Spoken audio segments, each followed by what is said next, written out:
1/2 hour presentation, which will end right at 1:30 because of the following speaker, John Anthony West. Jordan Maxwell and I have something in common that we actually share with quite a few people in this field. I say this field. The field of research of unusual phenomena and even unusual politics. And that is that up until, in my case, 1995, I had no formal involvement with this issue at all. I was a read person. I had a life. It was, okay. It was nice. I didn't do any harm, but overall it wasn't particularly consequential and amounted to not much at all. And I decided I didn't like that, and I was going to spend the rest of my life doing something meaningful and important that I wanted to do. And so that's exactly what I did. I entered the field in '96. This is not uncommon and not surprising because there are things that people who have mainstream lives and families and relatives and all those obligations and mortgages and so forth, there are places they simply can't go. And they're not going to go, and we respect that. And for others will go there. Jordan essentially had such a life, and because of an absolute obsession with ancient world, ancient mysteries, magic, and other things, became a self-made researcher, commentator, talk show host, author, totally on his own, self-made. He's had over 600 radio interviews. He's written a number of books. The two lead books are That Old Time Religion and a book and a video he did back in 1989 called The Matrix of Power. There's some prescience there, if you understand what I'm saying. We got the Matrix movies, and now we have the Threat Matrix show, which is based on the Threat Matrix presentation, which goes to every president. So we're going to be hearing a lot about matrices, apparently, for the rest of our lives. But he was already into that in 1989. But I think one of the most significant things he's known for is that he was the driving force behind a 3-show series on CBS television, The Ancient World Mysteries. And I'm almost certain that all of us have probably seen one or two of those at one time or another. He also has the distinction, a non-trivial distinction, of being I don't know if there's others, but he's certainly one person who had his radio program, which was broadcast on a ABC, I believe, affiliate radio station in a major market, was shut down by eliminating the sponsor and the sponsor's website and the sponsor's ability to function in any way under the Patriot Act.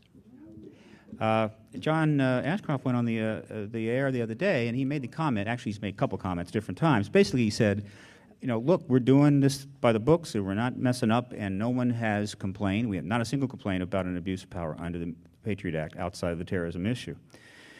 Actually, it turns out that what he meant to say was no one has had the guts yet or is able to overcome their quite appropriate fears to go public with what's happened to them under the Patriot Act. So that is a significant distinction, and usually that means that you must be doing something interesting to attract that kind of attention. So without any further ado, I want to bring Jordan Maxwell forward here, and he's going to talk about some interesting things. And he will be talking in the future, and you definitely want to catch him at a full-fledged presentation when you have an opportunity.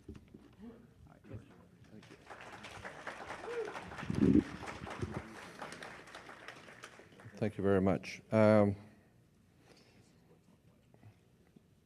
This is an impromptu presentation, and I appreciate the opportunity to speak with you for a few moments. There's an old saying that says, always trust a person looking for truth. Don't ever trust the one who's found it. I have discovered that in order to truly appreciate any subject, you need to, and as an example that I always give, if you're going to look at any subject, think of it like putting a lot of weight on the second floor. You're going to put a huge amount of weight on the second floor of a building. But to make sure the floor can hold it, you go downstairs and go up through the ceiling tiles and check the foundation on which you're going to place that weight. So now what you're doing is you are standing under the subject. And this is where we get the word understanding. You need to go to the basis, the fundamental foundation on which things sit in order to understand. And I have discovered many years ago that words and magical systems dominate the world that we live in. There is, in point of fact, a magical matrix at work. I discovered this a long time ago, and as Stephen brought out, I did a video called Matrix of Power, and I got all kinds of movie stars and motion picture producers and all those kind of people in Hollywood calling me. This was back in '89, talking about the video Matrix, and it was basically what you see in the movie. It talked about how one thing is said to be one thing, it's actually another. And I got phone calls from very famous people telling me they had seen it, and then I was surprised to see later on it comes out in a movie using the same term. But I've always been interested in the occult. Occult is simply a word meaning hidden, and so much of our powers in this world and the way things work are hidden. And the more one looks at this subject of how the world actually works, you begin to see that there's a magical system. And I'm telling you, there really is a magical system dominating the world of the Western civilization. And for 1,000 years before the Roman Empire existed in Northern Europe, basically Western Europe, there was a magical priesthood called the Druids. And the Druids still even exist to this day. And it was a very legitimate political, social, educational, religious institution dominating Europe for thousands of years. And they were referred to as the Druids. They were actually from the Phoenician Canaanite system in the Middle East. The Phoenician Canaanites formed the basis for the ancient Druidic system, and that's even older. But in the ancient Druidic system, there were many powerful symbols and emblems.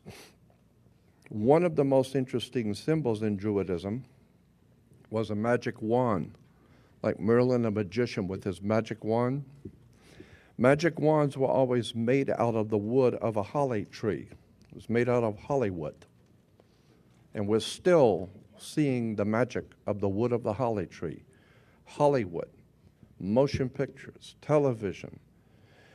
And once you begin to see the symbols and realize that the symbols for the national coats of arms for countries, the flags, the seals, the presidential seals, the emblems for the logos and emblems on corporations, especially the corporate emblems for motion pictures and television companies like Columbia Broadcasting System. CBS has the eye.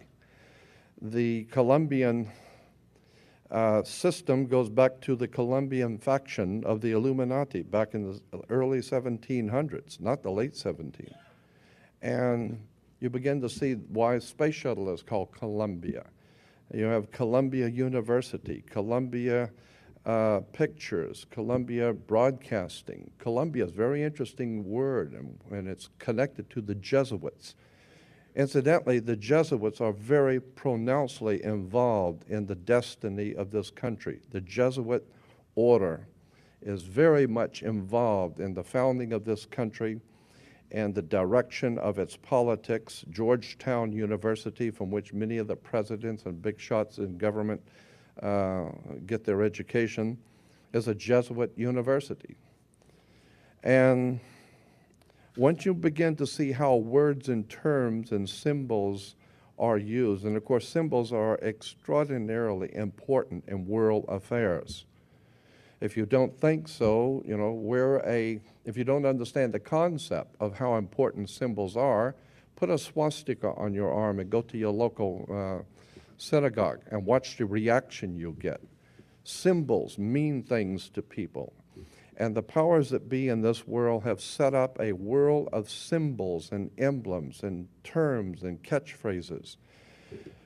And once you understand how this system works, it's fascinating, because for the first time, the world opens up to you a whole new perspective on how government works, on how banks work, on how institutions and education and why we have something called the police. Where does the word sheriff come from? Why do you have government? Once you begin to see how these words are used and put together, all of a sudden it opens up, as I said, a whole new perspective on how stuff is happening. Because in the world today, most people look at the things which are happening in this world and they can't make heads or tails out of it. It doesn't make any sense at all. It's destructive, it's lunacy, it's chaos. But in point of fact, the things which are happening in this world are not chaos at all. It is very well planned, organized, and directed. There is a hidden agenda, so to speak. And it's been my desire to uncover this hidden agenda that uses terms and emblems and symbols. Let me give you an example of how words, my friend William Henry says you put an S in front of the word word and it becomes swords. The words are swords. They are cutting things. Humans are word responsive creatures. We respond to people's words. When you begin to see how words are used, let me give you an example of the magic. Why do you have to go to court? You go to court because you play basketball on a court. You play tennis on a court. How do you play tennis on a court? You play with a racket. Why? Because the people that develop it know it's a racket. That's where we get the term. Consequently, you need to understand that the words which are used by government and by education and by the systems under which we live are not by chance. In a court, the whole idea in a court is to put the ball back in the other guy's court. So this team of attorneys, they stand up and throw the ball back at the other team. Now the ball's in their court. They have to get up and throw the ball back into that court. The judge wears a black robe. Why does a judge wear a black robe? Well, the same reason Catholic priests wear black robes. Rabbis wear black robes. The judges wear black robes. You wear a black robe. For many years, young people graduating from university and college wear a black robe. What's this stuff with a black robe? It has to do with the planet Saturn. Saturn is the god that inhibits. He's the inhibitor and the law god, the god of law who inhibits, who holds back. He holds back everything and teaches you a lesson the hard way. Saturn. And women were told in the ancient world to listen to their god Saturn, who incidentally was called Lord of the Rings. Okay? And consequently, they're still making movies in Hollywood on Lord of the Rings, the planet Saturn. Women were told to listen to their god, the Lord of the Rings, so they were wearing an ear ring. Men were to get married before Saturn, their god, so they would wear a wedding ring. Consequently, the king would be crowned before Saturn. Saturn would be the round crown or the corona, the ring.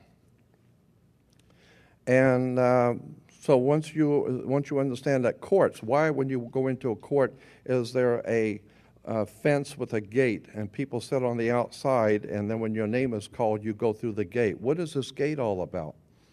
It separates the people from the governmental arrangement so that when you're sitting on the outside you're no part of what's going on in the court. Let me give you an example of how this stuff works, and it's a very quick example. There are two basic kinds of law under the law of magic. There are two kinds of laws that govern the earth. One is called the law of the land, L-A-N-D. And we've heard that term, law of the land. Why do you use that term, the law of the land? Because that's where people live, is on land. But there's an opposing law which is far more important, far, far more powerful. It is called the law of water. It was developed under the old Druidic system in Europe, which can trace its history back through the Roman Empire, through the Vatican, and ultimately back to the Phoenician Canaanites in the Middle East. Of what we today call Phoenicia, Cana, was called back what we call today Israel and Lebanon. Syria, that was called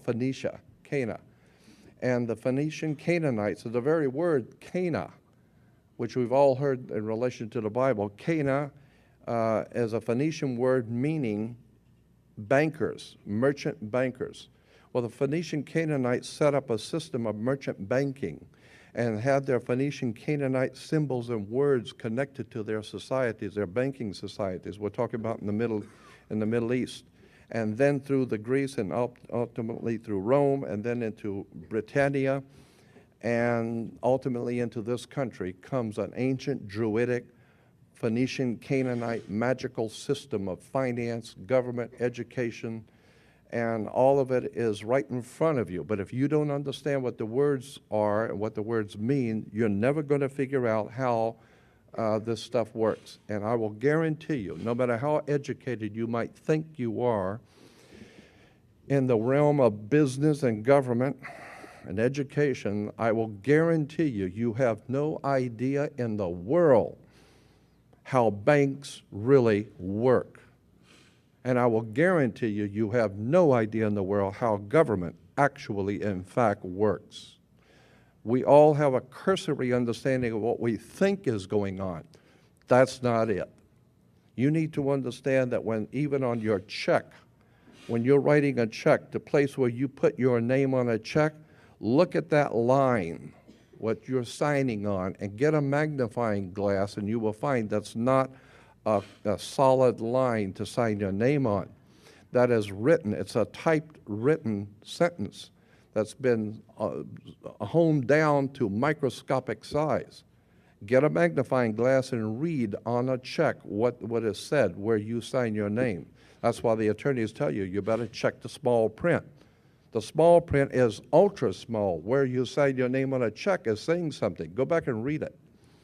Consequently, you need to understand that according to the old Phoenician Canaanite system, which we call today our judicial, educational and judicial system, there is no law in this country or in the Western world, no law, federal, state, county, city, commercial, it makes no difference. There is no law on the books anywhere in this country that applies to you as an individual creature. There is no law because the people who designed the system thousands of years ago realized that there's two of you.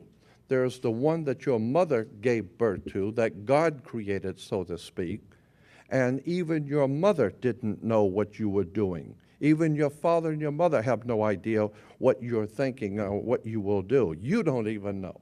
So consequently, they have no control over you, your flesh and blood self.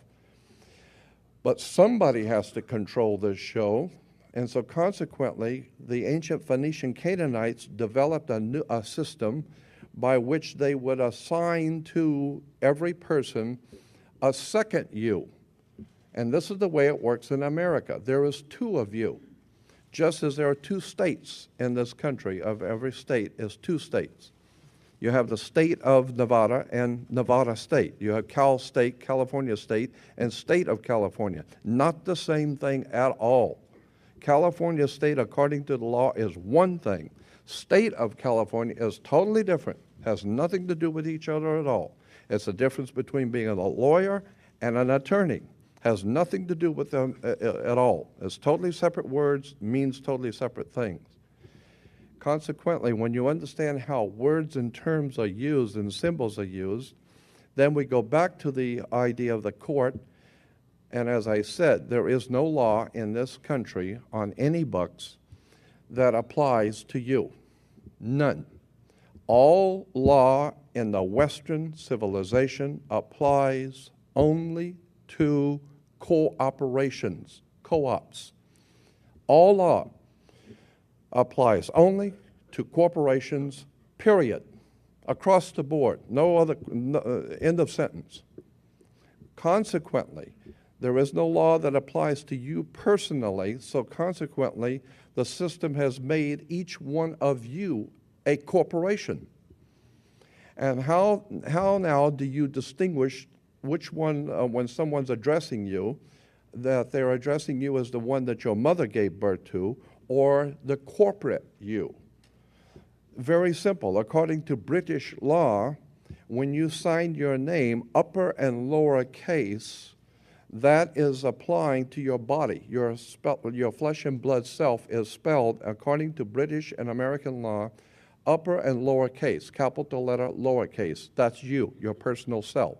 There is no law that can be applied to an upper and lower case name, period. No law at all can be applied to an upper and lower case name because there is no law over you. Therefore, every piece of important bills, insurance, driver's license, identification, taxes, I don't care what it is. If it's a piece of business, period, in any kind of way, shape, or form, your name must, by law, international maritime admiralty banking law, your name must appear in all capital letters. You will never get a bill or anything that has your name upper and lower case because there is no law that applies to an upper and lower case name, period. So if Sears is going to send you a bill, if you go into Baskin-Robbins or Sears and you order a pair of shoes, what are you going to do? They're going to give you a ticket, and you're going to put it on your bill, and then they're expecting you to pay the bill. And consequently, they're going to charge you. Well, that's the same thing. You go into a courtroom. They're going to read out the charges. And the cop gave you the ticket, and you have been charged with speeding or whatever. And therefore, you have to pay the charge. Well, once you understand that in America, according to our laws in America, you cannot pay a bill. Did you know that? According to international banking law, Americans cannot pay a bill. So when you say, well, I got to pay this, I'll pay that bill, well, that's a term that we use. But in point of fact, lawfully, you cannot pay a bill. You can discharge a debt. You cannot pay a bill. So consequently, you need to understand, what do you mean discharge a debt? Now it gets back to the court again. Now it gets back to the symbols and emblems of why the judge wears a black robe. Saturn, the god who is the inhibitor, the god of occult law, the mystical god Saturn, Lord of the Rings, who is in charge of and controls all occult law in the universe. This is why today we know that Saturn was referred to as El, E-L. El is a name that was given to the planet Saturn.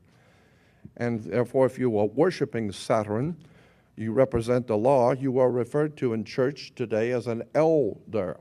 How did you get to be an elder? You got to be an elder because you were one of the elites.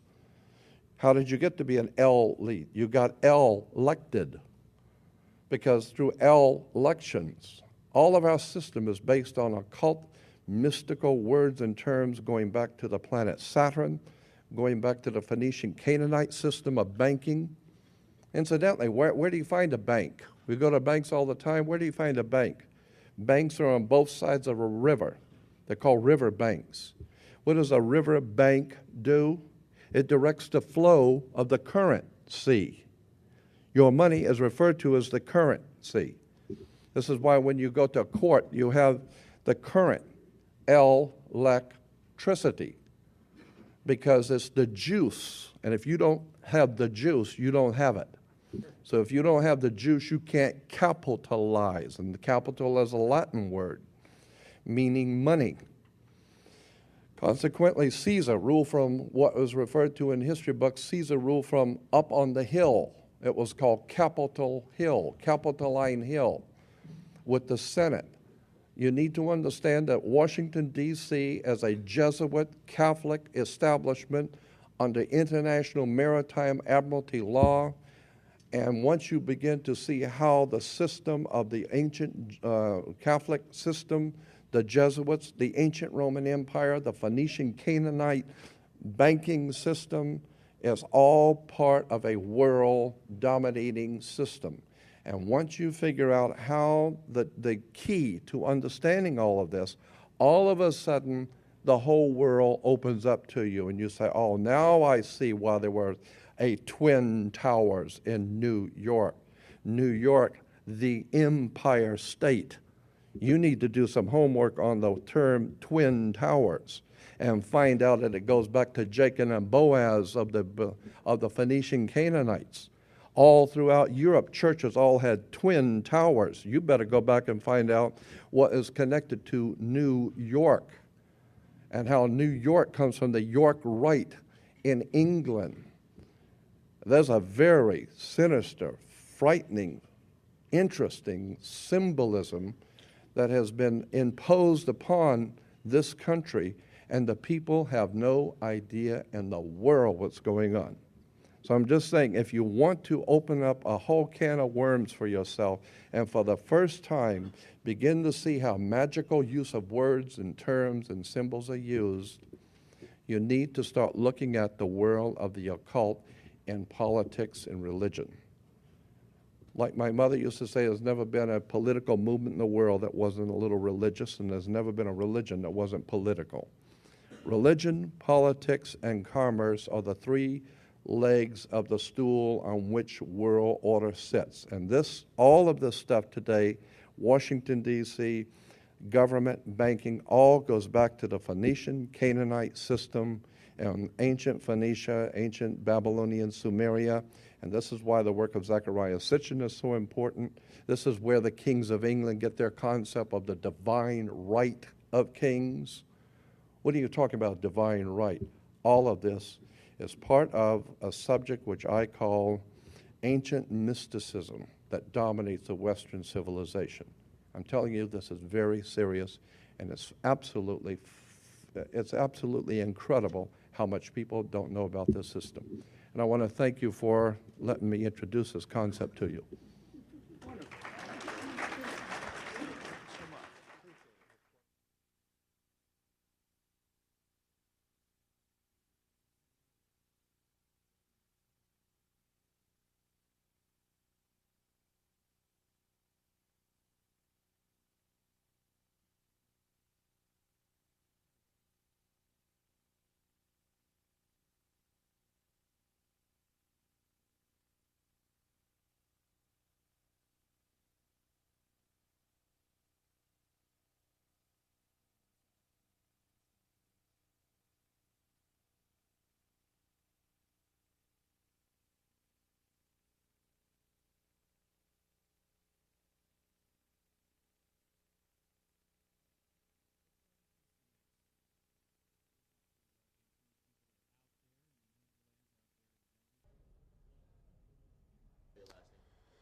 My name is Jordan Maxwell.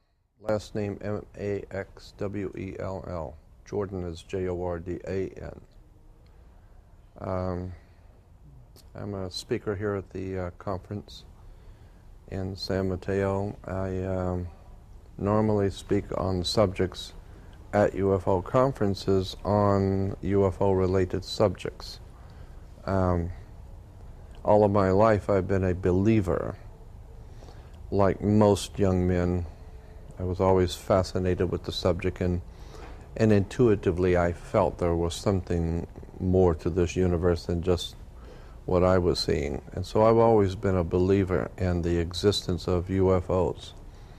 But there's a very big difference between being a believer and a knower, someone who's actually, in fact, had a confrontation with something like that. And that happened for me in 1994. I was invited to speak at a UFO conference in Mesquite, Nevada, a very large conference. And afterwards, I was driving back on a Sunday morning with two friends, and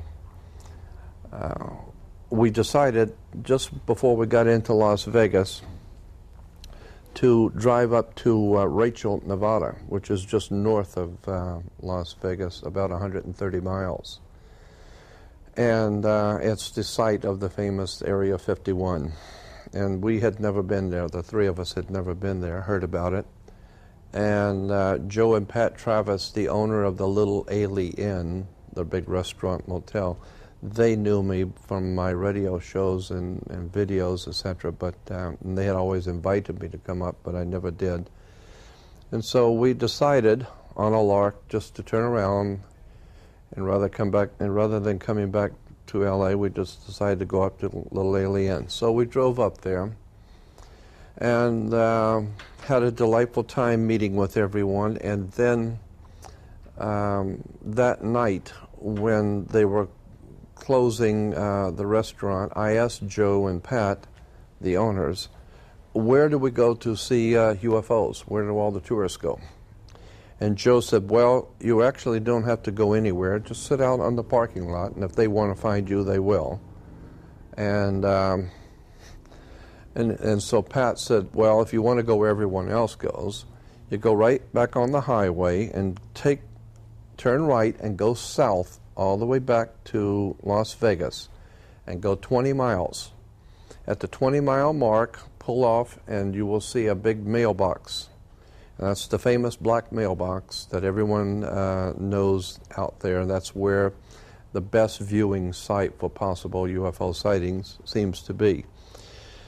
So it's 20 miles south, which is heading, as I said, back to Las Vegas. So 11:30 at night, my lady friend in the front seat, my publisher is in the back seat, and I'm driving. I get out on the highway, and instead of turning right, I turn left and go north. I have no idea why. And the lady with me, she didn't realize it. Paul Tice, my publisher, he didn't realize it. We're driving north like we knew what we were doing. And we got to the 20-mile mark north, which Rachel is 130 miles north of Las Vegas. So now we're 150 miles north of Las Vegas, out in the high desert of Nevada. After midnight, it's totally overcast. From horizon to horizon, totally overcast.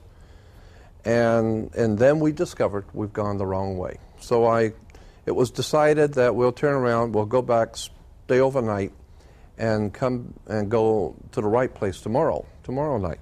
So I stopped the car right where the car came to a stop, middle of the night, 150 miles north of Las Vegas, totally overcast. There was a wide dirt road right there going out into the desert. And the wide dirt road was very level and well kept. And so Ivy and Paul became very agitated. They wanted to drive out into the desert. And I said, you're in the desert. You're 150 miles into the desert. What are you going to see out there that you're not going to see here? And besides, it's totally overcast. You're not going to see anything anywhere. And they were very belligerent about it and said, no, we've got to go out in the desert. Well, let's just go out for a few minutes. And so I said, okay. So we drive out maybe a mile, if that. And all of a sudden, I got a very overwhelming sensation that we've done something wrong. And it was extremely powerful feeling I had. That it was very. I have felt this feeling at other times, and I was right. So I said, I don't know what we're doing here, but I'm getting out of here because there's something going on, and I feel it, and I don't like it. I want to get out of here. And I stopped the car, and I backed it up and turned it around, and Paul and Ivy became unglued. They absolutely wanted to get out for a few minutes, and I said, I don't want to stay here. There's something going on here, and I don't know what it is, and I don't like it. So Paul and Ivy talked me into it to at least stay for a few minutes. I said, all right, but if I get in this car and the engine starts, you better be in the car because I'm serious. I'm leaving. So, and I was on edge. I got out. We shut the car. We shut the lights off in the car.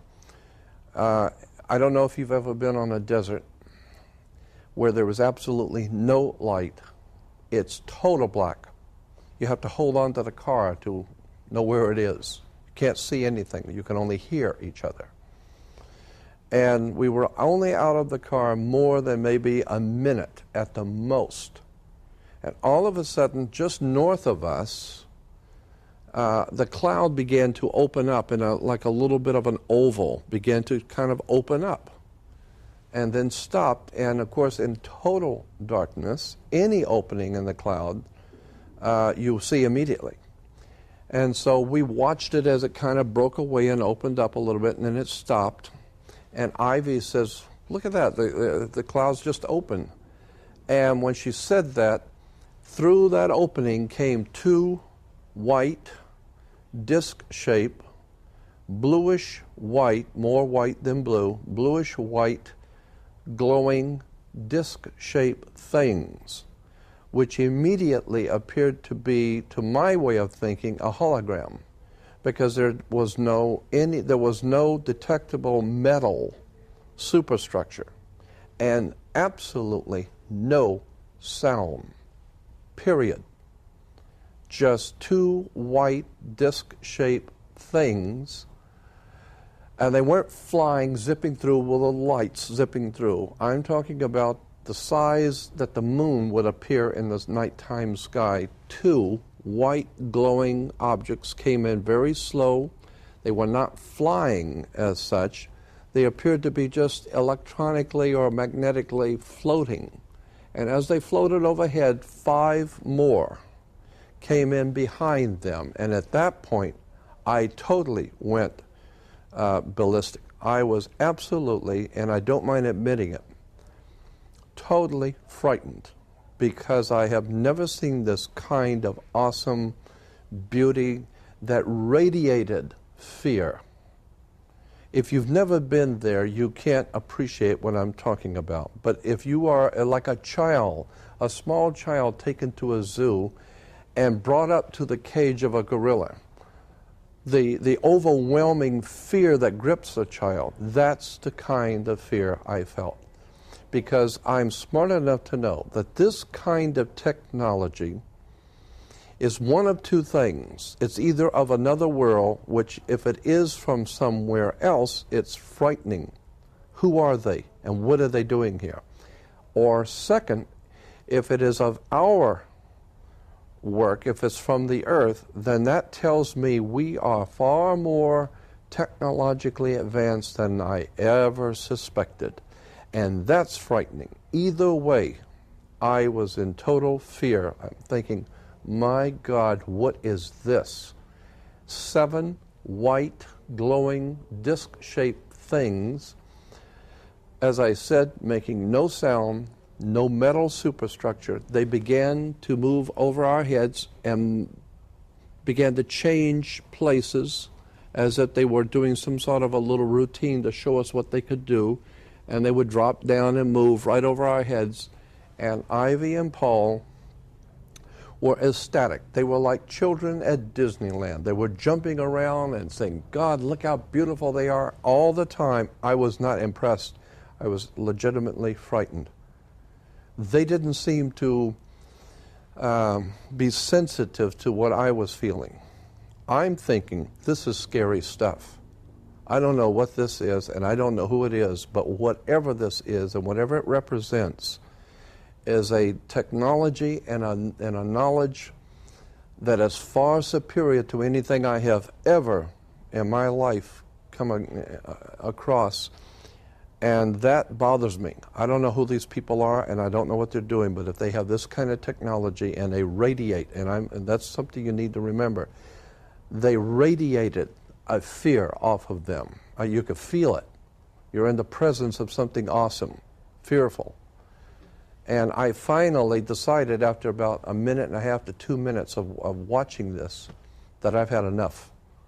And I got in the car and started the engine up. We've got to stop tape. That's it. Put another tape in for you. Yeah. We'll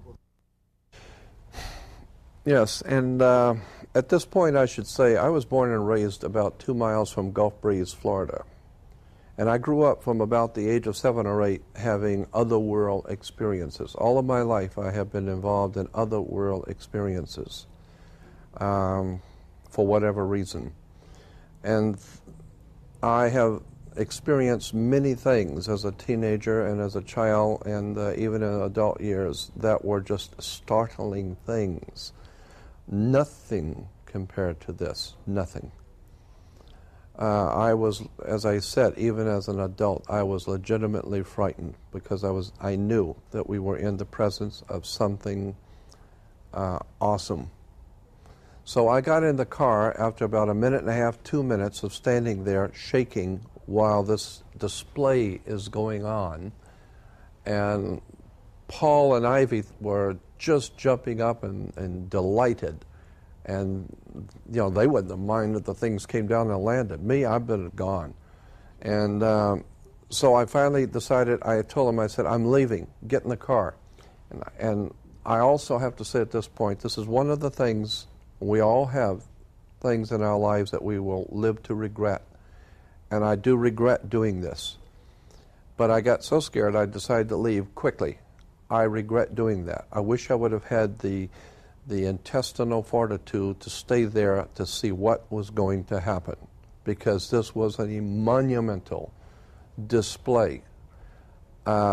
Maybe it's just as well we didn't stay there to find out what was going to happen. So I got in the car and I cranked the engine, and they got in the car because they realized I was serious. And so they rolled the windows down and leaned out the window backwards so that they could watch while I'm driving away. And I tried to drive because I knew the road was straight. I figured if I just leave the lights off and drive straight, because there were two of me at that time. There was the emotional, unconnected me, and then there was the rational me. The emotional me was thinking, I don't want to turn the lights on because they'll see us.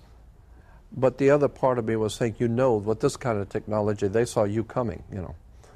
I mean, the Army can pick you up late at night. Naturally, they can.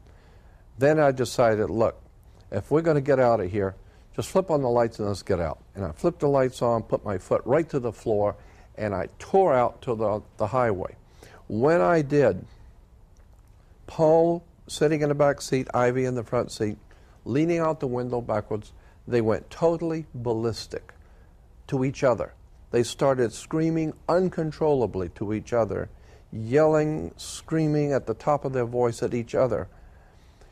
And what was happening is all 7 of these beautiful things came right down over the top of the car, zoom, right down over us. I wasn't seeing. I just saw a couple of them moving around, and they were moving quickly. And I looked out, and I could see them moving around, and I thought, my God, we were in trouble. And I was heading to the highway as fast as I could down that dirt road. Ivy and Paul are screaming because they are, you know, totally blown away now by this kind of attention. Now it's not just that we saw them. They know we're here, and they're following us.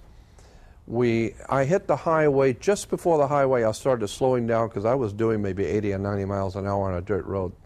And I saw the highway coming up, so I slowed down quick enough because I didn't want to overshoot it and really wreck the car. And when we hit the highway, I turned the car and it skidded onto the highway, and I threw it in park, shut the lights off immediately, and jumped out because I felt safer on the highway. I'm not on military property. I just felt safer. We're on the highway now. We jumped out, all 3 of us, and the 7 of those saucer-shaped things, no sound again, they had stopped about 2 blocks back, about a block and a half to 2 blocks back, and had already begun to go back out into the desert, like they had chased us away, and now they're going back out into the desert, and all of a sudden they went just like this, into the clouds, but gone. We stood out on the highway 12:45 to 1 o'clock, totally overcast, totally dark, the lights on and shaking, and there were all kinds of emotions being displayed. There was, I can't tell you the kind of silliness and craziness that was going on between the 3 of us. We all 3, it began to occur to us what we had been involved in and how severe and frightening this thing really was. So, of course, driving back to the hotel, the motel, we're shaking, and we're trying, and the question of the hour was, whose technology did we witness tonight? Was it ours or theirs? Unanimous. We all agreed this is not human. It may be human built, but the knowledge that it took to do this was not of our originality. I should explain, too, that when we were speeding back out to the highway, Paul and Ivy were getting the show. They were watching it. they were telling me that what the 7 of these disc-shaped things were doing, they would come together in a circle without touching each other, but all of this in a second. They would come together in a circle and blow out into a 7-pointed star, come together in a circle, blow out into a 7-pointed, back and forth, and they followed us out at 90 miles an hour. They were doing that, following us out just that way, just that quick. That kind of technology we don't have, to be able to put into a perfect circle, block out into and follow you out. At first, when I first saw these things, I thought it was a hologram. But the light reflecting off of these, or emanating from these objects, reflected on the clouds above them. At this point, I today do not know what it was in fact that we saw. But when we got back to the hotel, the motel that night, we decided to stay overnight, of course, and so going into the motel that we were staying at, you walk directly into the bathroom. When you walk through the door, the bathroom's in front of you, and there are 2 bedrooms, one on each side. One had 1 bed, one had 2. I was not about to sleep by myself that night, so I talked Ivy into sleeping in the room with me, and Paul could have the other room. I said, you go over there and sleep by yourself. So we laid in bed talking about what did we see tonight. And we pretty well had decided that it was not of this world. Finally, when we fell off to sleep, the next morning, I got up late. I went over to the restaurant. Paul and Ivy had already gotten up and gone over to the restaurant. And they were having breakfast and talking to the townspeople. And they had a big group of people around the table, and they were talking about the experience. So when I walked into the restaurant, I thought that what they were talking about is the experience the 3 of us had had the night before. But they were talking about what happened to them last night in the motel room. Paul said that he, about a half hour to 45 minutes, something like that, after he fell asleep, he woke up totally awake, and something picked him up. Actually picked him up and set him up in bed involuntarily. And the moment he sat up, a light came on over his head like a little dim night light. And he looked up to see an alien's face with the typical alien's face with the bubble eyes, but it was glowing, and you could see through it. You could see the ceiling through it as if it were a hologram of some kind. And it was glowing, looking at him, and he said it slid across the ceiling, went across the ceiling, hit the wall, and came down to where it was even with him sitting in bed. And at that moment, in his head, he began to see the room going in circles. He could see the window behind him going around, the door going around. The room was moving in circles. Obviously, it was some sort of an optical thing that was happening. And he said, but the face stood still while the room began to rotate, and it telepathically asked him, and he said, I understood it totally clear. It telepathically asked him, who are you and what are you doing here?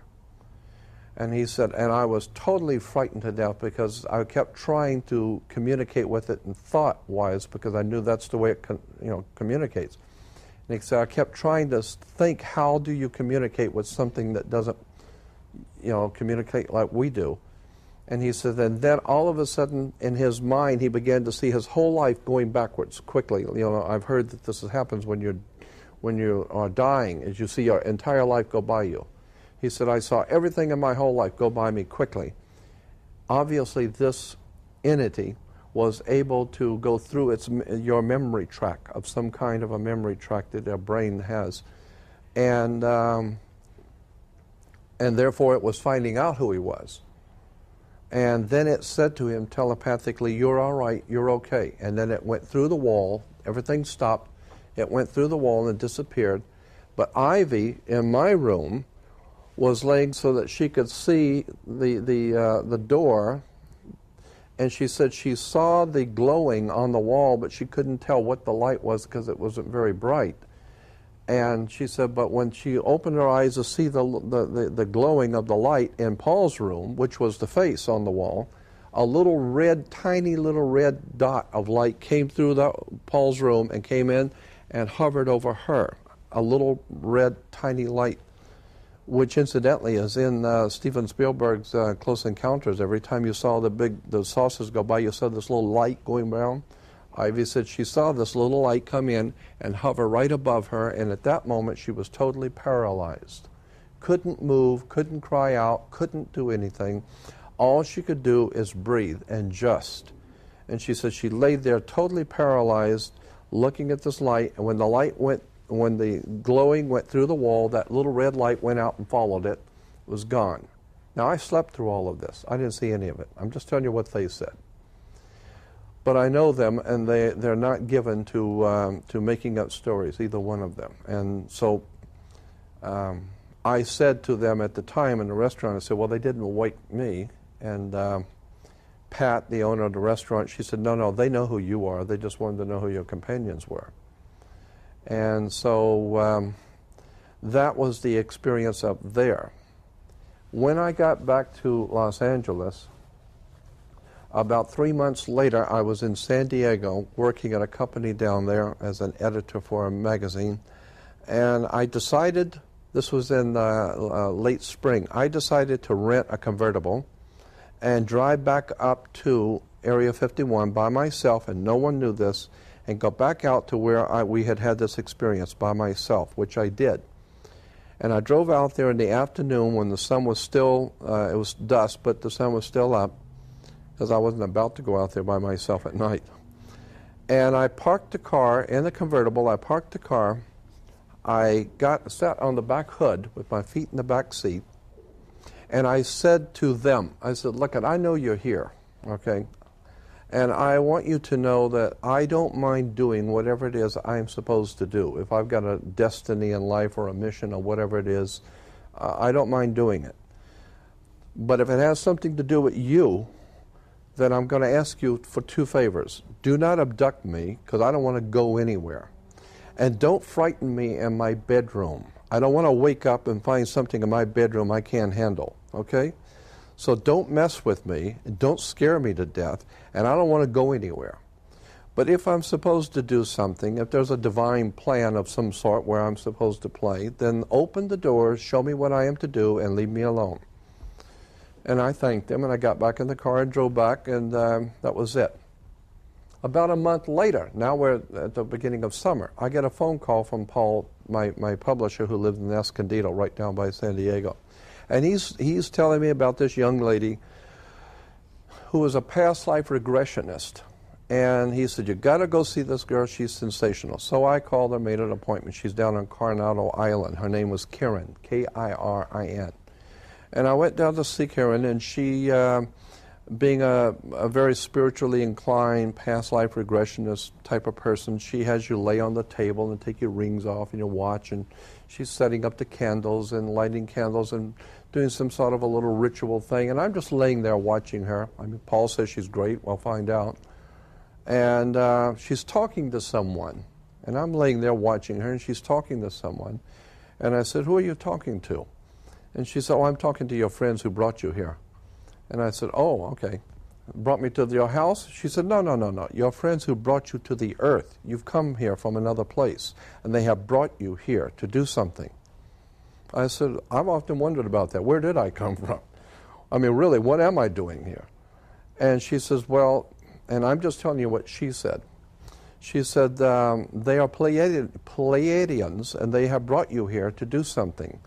And you are ultimately going to be a emissary, was the word, an emissary for them. They're going to channel through you. They're going to use you, and they will speak through you. And they have been preparing you for many, many years. I said, oh, okay. I don't know. And then she goes on lighting some more candles, and then she starts talking again, and then she's laughing. And I said, what are you laughing at? And she said, oh, they told me something funny about you. And I said, what? And she said, they said that about a month ago you drove up to see Joe and Pat up at Little Alien in a convertible you rented, and you sat on the back of the hood with your feet in the back seat, and you told them you didn't mind doing what you're supposed to do, but you didn't want to be abducted or frightened in your bedroom, and they thought that was funny. Now, at that moment, I became very disorientated. I said, whoa, nobody knew I did that. No one knew I did that. I didn't tell anyone. And she said, yeah, they knew. She said, they're telling me you went back out there because you didn't want to go out there at night because they scared you the last time. But that you went out there and sat on the back of your car, and they thought that was funny. And I said, why would they see humor in a human being frightened? And she said, because if you knew who you really were, that would sound kind of silly. And so I respected that.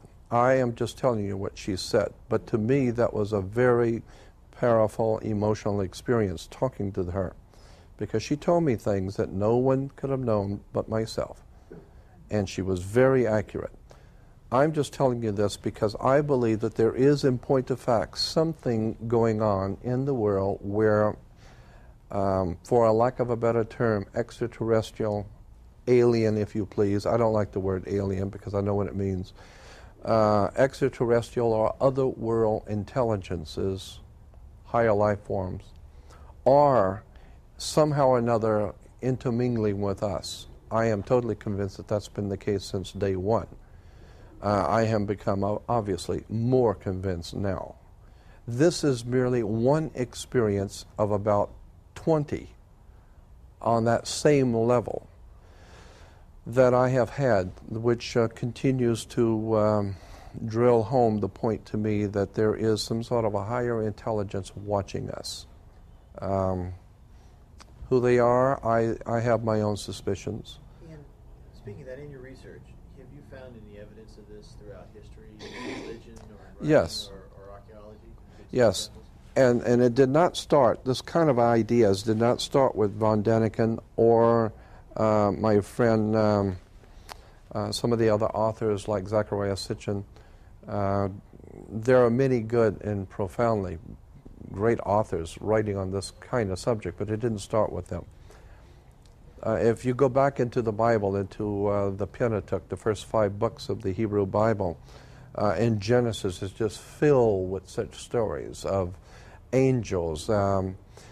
As a matter of fact, in Genesis 18, there was a story, a very famous story in the Jewish tradition about Abraham was visited by 3 men. And it says 3 men come walking up into Abraham's camp, and Abraham went out and met them and asked him to stay for dinner, the scripture says. And the 3 men said no, they were in a hurry to go somewhere on business, and the scripture says that he insisted that they at least stay for dinner. So they said, all right, but make it quick. So the wife, Sarah, fixed dinner for them. After eating, they thanked him for his hospitality, and the scripture says in Genesis 18 that the 3 men thanked him, got up, and excused themselves and went off. And it says, this was the Almighty God, the Creator, with 2 accompanying angels. Now, they looked like men. They sat down and had dinner with you. They got up, they thanked them and walked off, and this was the Almighty God with 2 accompanying angels. I don't know, I wasn't there. This is what the scripture says. Then also in Genesis, there is a story of Lot in Sodom and Gomorrah, where some angels came to visit him, and it says the homosexuals in that town, the scripture said, thought that these were handsome, extraordinary, good-looking men. There are other stories in Genesis and in the Bible about angels who forsook their proper dwelling place and took on human form and started messing around with women. And the Bible says, along with many other holy writings of the ancient world, talk about aliens who took on human form, not just in the Hebrew tradition, but many of the ancients had the same kind of stories, where alien life forms, angels if you please, took on human form and began to mess around with women and got them pregnant. This tells me their plumbing worked. Second, I know women are not going to fall in love and go to bed with something that is a hideous monster, so they must have been very good-looking men. All of that frightens me, because there may be some around here, we don't even know who they are. They appear to be men. They appear to be human.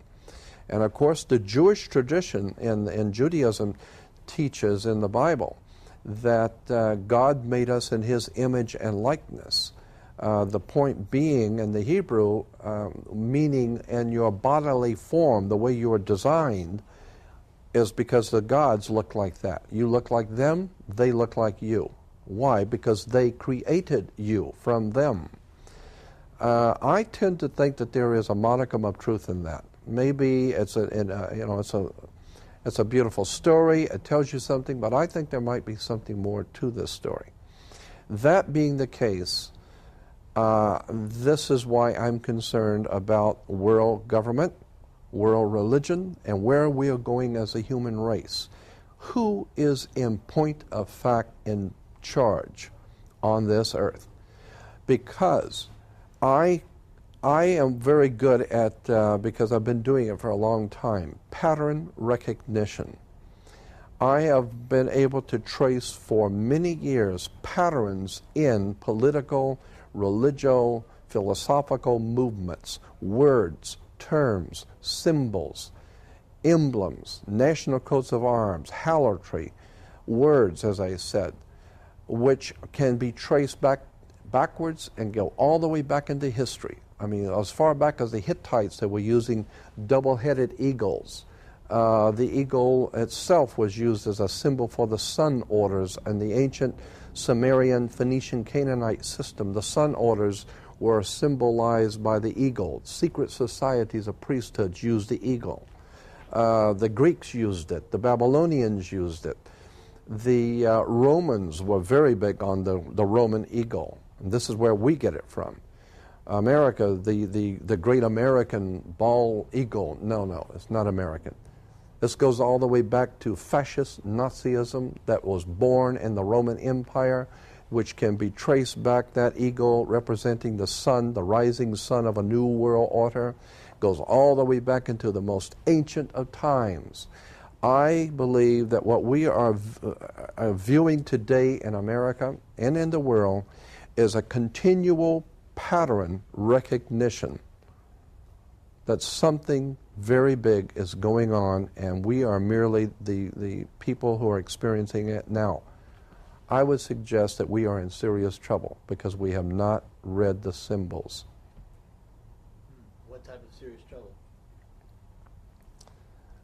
Because if you were a Jewish family living in Berlin in the mid to early 1930s, if you were savvy enough to understand what was going on in the country, the mood of the country, the symbols, the terms, the words, the catchphrases, where the political thinking was going, how it was moving, you would, of course, as there were many Jewish families that began to say, we better get out of here because we can see where it's going. They're looking for a scapegoat. They're looking for someone to blame, and they have this whole thing about this divine right of an Aryan super race, and that stuff is still going on in England today with the Her Majesty and the divine right of kings. This racism, anti-Semitism, fearful and frightening totalitarian thinking has pervaded cultures all the way back into Samaria. And I am saying that what we are seeing today in America, and as it is being played out on the world scene, is the same identical words, terms, symbols, catchphrases, emblems. The same steps are now being taken by the so-called, quote, powers that be, which ultimately brought about Adolf Hitler. And to my personal way of thinking, I think that that's what we're heading for again. Another period in which the world is going to wake up, as Europe and America did when it was almost too late. I think we're going to awaken one day to find out that we've all been too relaxed and entertained and watching television and being entertained with all the cares of life, never realizing what is going on in this country. Because, and this is important to me, not that I'm Jewish, but because I appreciate that it doesn't have anything to do with being Jewish. It has to do with scapegoats. It has to do with picking somebody, and whoever it might be. It may be the blacks tomorrow, it may be homosexuals, it may be Hispanics. It doesn't matter who they are. They'll be the enemy that needs to be dealt with. I think that this has always been the case in politics, that the powers that be behind the throne need to have the people agitated, and I think that this is what's happening. I'm very fearful because this country, I believe, is in point of fact the last great hope for the divine plan of the ages to bring freedom and liberty and freedom to the earth and to allow every person to be free and unmolested. But I think that that's very quickly now leaving us. I think we're losing the great country. I mean, all one has to do if you want to debate this, I don't think there's anything to debate. I think if you just are aware of the CIA, which was called the OSS in the Second World War, became known after the Second World War as the CIA. CIA originally, the OSS was originally founded by men who were members of an order called the Knights of Malta. It is a Roman secret society of powerful Freemasons who have operated in Europe for many, many hundreds of years. The Knights of Malta gave us and along with the kindred orders like the Knights Templars, the Order of Knights Templars, who were the international bankers in Switzerland, who were melting down teeth from Jewish people that they had killed. The Knights Templars of Switzerland. This is why Switzerland's never in any war, because this is where the Templars call home. This is the international banking. You don't mess with the boss lives. I have done a lot of research in which I have helped Jewish organizations on this whole problem of international bankers out of Switzerland. So I think that there's something going on here very big. Do you have any idea what that is? Yes, I certainly do. I haven't spent 40 years with this subject not to know. Okay. Have we got a rundown on To discuss here. It's up to you. You were saying what? Well, I was saying in the time of Richard Nixon, when Richard Nixon was being hounded out of office, and he should have been, the thought was, how much did Richard Nixon know, and when did he stop knowing it? Meaning that if he didn't know the Watergate break-in was taking place, then what kind of a president is he that has no idea what his own people are doing? Or second, if he did and he lied about it, then why is he president and lying to us? Okay, so either way, he was not fit to be president because he was either incompetent or a liar, and either way, he shouldn't be in that office. I am saying the same thing today, that the powers that be in this country who have control over investigative law enforcement, and don't make any mistake about this, that in the Justice Department there is a division of the Justice Department, as there is in large police forces around the nation. There is a department called the Department of Criminal Conspiracies Division.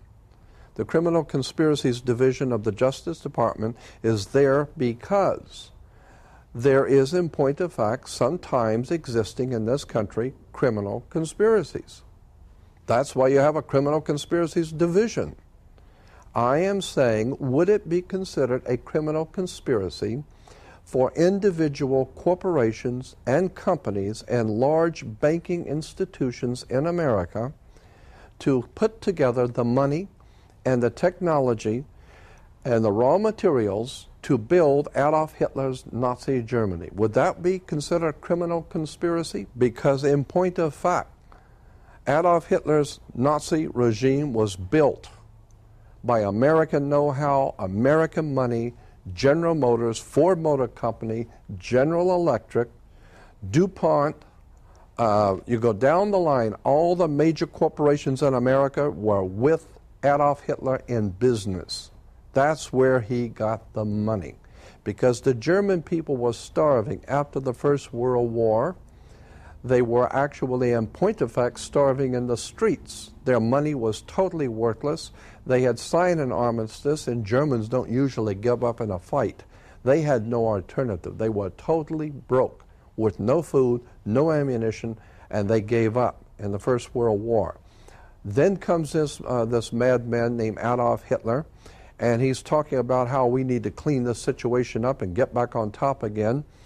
And before you know it, he's starting to put people to work. There's money coming in, building Volkswagens and highways, and all of a sudden, about 10 years later, Germany becomes the most militaristic, most professionally trained, highly trained, well-fed, most highly equipped, standing military organization in the world, with their ships on the high seas, tank fleets, submarine fleets, rockets, standing armies throughout the world. They frightened the entire world. Where did they get the money?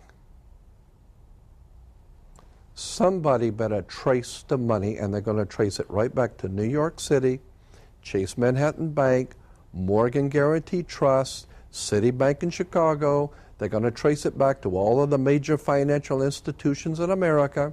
They're going to trace back General Motors, Ford Motor Company, Chrysler, General Electric, Union Carbide. Go down the line, all of the major corporations in America knew who Adolf Hitler was and what he was going to do, and they were supplying him with money, materials, logistics. They built Adolf Hitler's Nazi Germany here in America. And don't ever forget it. Because I believe, I believe that the same people who gave birth to the concept of this Aryan super race are in control of this government at this time, and the Jews that are alive today don't know how to read the symbols. If you know how, as a detective, if you are trained as a detective to know what to listen for, what to hear, and if you're highly tuned and working for the CIA or some organization like that, you sit in on an interrogation. You know what you're listening for. You know how this thing flows. And when certain words are used, certain terms are used, you know where it's coming from. So I'm saying, unless and until people in this country, we don't have leaders, we have misleaders, but until somebody learns how to read the symbols, know what the words mean, know what the terms mean, and begin to put these pieces together, we're not going to be awake in time to discover that the same people who built Adolf Hitler have done it again. And this is what I'm very concerned about, because I know that it has nothing to do with Jewish. It has to do with a totalitarian dictatorship that's been coming for a long time. And it fell through in times past. It didn't work. But it seems to be working now, and the greatest single enemy to this totalitarian system is a free people who can do their own thinking, investigate everything, and have the ability to confront the powers that be. And of course America was called the land of the free and the home of the brave. We are not free and we are not brave. We have learned what to kiss and when. We have learned that you do not do anything in this country and talk about any subject that's going to get you hurt, because there's an old saying, it's very dangerous to be right when your country is wrong. I think that we are living in a country today which is being manipulated, exploited, and maneuvered into something that the politicians are now calling a new world order, which is in point of fact the same identical words that Adolf Hitler used in his public speeches when he began to talk about how the superior race was going to lead the world in the new age to a new world order, a new order based on a supreme rulership of the masses by an Aryan super race. And this is the same words that the President of the United States, congressmen, and all of the so-called elite in this country are using, the same Nazi terms, the same fascist terms. As a matter of fact, if you recall, and you might not recall, but there will be many in the audience who will, that the symbol for fascism, if you go back to a law dictionary and look up, or in any dictionary, and look up the word fascism, which is the concept of world totalitarian state, the symbol for fascism is a fasci. A fasci in Rome was a bundle of sticks tied together with a hatchet head. It was called a fasci. And today, on both sides of the presidential podium, where the president gives his State of the Union message, you will see it nightly on television, that room. Somebody's always making a speech in that room. The next time you see that room where the Congress and Senate meet and you see the presidential podium, look on both sides of the podium. Don't look at the dunce talking. Look at the symbols on both sides of the podium where the president stands, and you will see fascis. Write to the Department of the State Department, and have them send you back something in an envelope, and look at the seal of the State Department. Two fascis crossing. That is a very ancient Roman Nazi fascist symbol, the crossing of the fascis. That is the symbol for the United States Senate. And today we're seeing synagogues being burned, Jewish people being shot by some lone crazy assassin. Make no mistake about it, there is no such a thing as a lone crazy assassin. There is an underlying, all-encompassing anti-Semitism which is growing in this country, and it has nothing to do with the American people, because generally speaking, the American people don't have brains enough to figure this out. There are some very evil people who are at the reins of government in this country, and unless and until somebody starts reading the symbols and understanding where this stuff comes from, we're heading for another Nazi Germany, and I don't want to see that happening in this country. Now, I believe that the UFO subject plays into this, not in the way that you would immediately think. I am not saying that those people who see and experience UFOs are fascists or Nazis. I'm saying that I think that the technology, which we are now calling the UFO experience, could very well be some extremely articulate, intelligent masterminds, and make no mistake about it, Nazi Germany had them.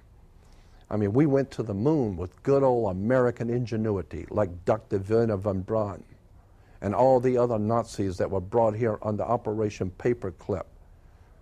God, if we only knew how much of our country is run on the whole pattern of Nazism. I mean, the very reason why a child gets vaccinated. All of these symbols and emblems are in hospitals, doctors' offices, government buildings. The story is just so amazing, and this is why it works. Because 99 9/10% of all of the American public have no idea in the world where any of this has come from. And they're going to wake up, as I said before, and discover we are in serious trouble. Because whoever has this kind of technology, and it's there, because I've experienced it, if it's from another world, that these UFOs are from another place, that's frightening. Because I don't know who they are, and I don't know what they've come here for. Or if some very highly technically brilliant, gifted, evil minds have taken this kind of technology and reversed engineered it to use it today, and therefore what we're seeing today is Nazi UFO technology. If that be the case, I am still frightened to death, because it implies we don't have anything to match this kind of technology, and anyone who does is going to be our masters. And America has always had enemies. And this is a whole story we could go into as to where Nazism really came from, and trace that back into Europe, and trace that back into the church, and trace the church history back to the 3rd and 4th century. Now you're getting into the secret societies behind the Roman Empire who used the swastika. All of a sudden, there's a whole world of knowledge that people who are well informed and who need to be, and of course this kind of information usually is considered to be a need-to-know information, and you don't need to know. I think it's time that America needs to know who is behind this UFO technology, where is it coming from, because it's legitimate and it's real, and I can show you positive proof that this kind of knowledge and this kind of technology was being worked on by the best minds that Adolf Hitler had working for him. And today, they are in America. They do motion pictures and television shows on this kind of stuff, about Operation Paperclip. There were rat lines. The word is rat line. Look it up in any encyclopedia or dictionary. It will tell you that was a system by which the Vatican, Rome, the Vatican, produced passports, money, all of the papers, the official papers for all the top Nazis to be fled out of Berlin and out of Germany when they began to see the war going against the Nazi movement. The Vatican began to give out passes for all of the top Nazis to get out of the country. And they were sent to Uruguay, Paraguay, into South America, Mexico, into Washington, D.C. if they're really smart. And the Vatican saw to it that all of the top Nazis were taken out of the countries, all of the teachers, all the theoreticians, all the scientists. And today, happily, America is on top in a dog-eat-dog world because we got the best Nazis in the world working for us. Again, I'm saying you better do your homework. We are in serious trouble. This kind of UFO technology, which I told you about, represents, in my mind, a very serious threat to all of us. I, for one, feel that this is an idea whose time has come to investigate this openly, and let's see who the traitors are in this country. Let's see what's really going on in America today. Because if we don't, and we lose this country to a totalitarian dictatorship, and that's what it's coming to, the federal government is the boss. I don't care how free you think you are and what you can do. You do something this government doesn't want, they'll plant dope on you, they'll find something in your hotel room, they will do something and you'll be taken off, or like usually if you're a researcher, you'll just disappear and no one will know where you are and nobody wants to talk about it. I'm saying we better wake up and find out we're in trouble. I, for one, would like to be at the forefront of investigating this because I've had 40 years of experience doing it. So that's my personal feeling about our country, our time, and the UFO, the whole UFO subject. I believe it's very legitimate. Wow, I'm riveted. Anybody else? The American flag with the fringe, Fringe, the gold fringe on the flag. I'm going to go grab our next. Go ahead and ask Go your on. question. I'm going to go. Sure. Yeah, it's a maritime flag which now puts our court systems. On the maritime admiralty law. Yes. You see, there are two kinds of law. This is a subject I love. I've been talking about this for years. There are two kinds of law on the earth that rule the whole world, but most people don't know that. All over the world, all governments are ruled by what is called civil law. Civil law goes back to a Latin word, civili, which goes back to the word illi. Oh, God, I mean, you could go on for hours on this stuff. Civil law, which is called in all countries the law of the land. So you'll say, well, you can't do that because that's against the law of the land. The law of the land is civil law, Roman civil law, the law of the land. But there is a second law which also operates all over the earth identical. It's called UCC, Uniform Commercial Code. That is the law of God in the world of business. I don't care if you're in Japan, in Africa, in China, in Istanbul, Turkey. If you have a company, if you have a corporation, if you are doing business where you buy and sell and make money, you are operating on this earth under something called UCC, Uniform Commercial Code. Because if all countries worked on a different commercial code, then nobody could do business with anybody. You couldn't trust Japan to pay you. Japan couldn't trust America to pay them for the cars, because everybody has their own laws. Under the Caesars of Rome, they established under Caesar that all nations in the empire that do business, everybody plays on a level field. If you do business in Africa with China, you pay them. And if Africa does business with American companies, you pay them. You pay whatever it is you're doing business. You don't mess around. The most severe law in this world is called UCC, Uniform Commercial Code. It's the Bible of business on the earth. Uniform Commercial Code. Uniform Commercial Code is based directly on Vatican canon law, on the Roman canon law. Consequently, when a ship pulls into port, it pulls in and stops, and it's called in its berth. The ship is now in its berth. Because it is on the law of the high seas, or commercial maritime, UCC commercial law rules the seas.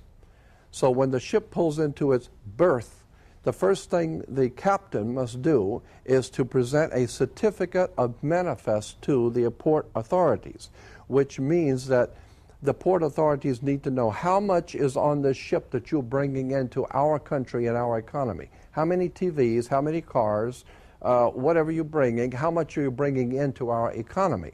So you have to have a certificate of manifest of what is the value of your ship here. What are you doing? Consequently, when you are born, you come out of your mother's water. Therefore, you must have a birth certificate, a certificate of manifest, because you are a corporation-owned item. You are a human resource. This goes back to the German Nazi concept that every human coming out of their mother's water must be birthed. And therefore, you have to have a certificate, a manifest, to see how much this individual is going to make for us and our new world order. I'm telling you that until you understand the laws, the symbols, the emblems, what these words mean, you're never going to suspect how far gone we really are. Did you know, for instance, that your birth certificate is a security on the stock exchange in the New York stock market? Did you know that?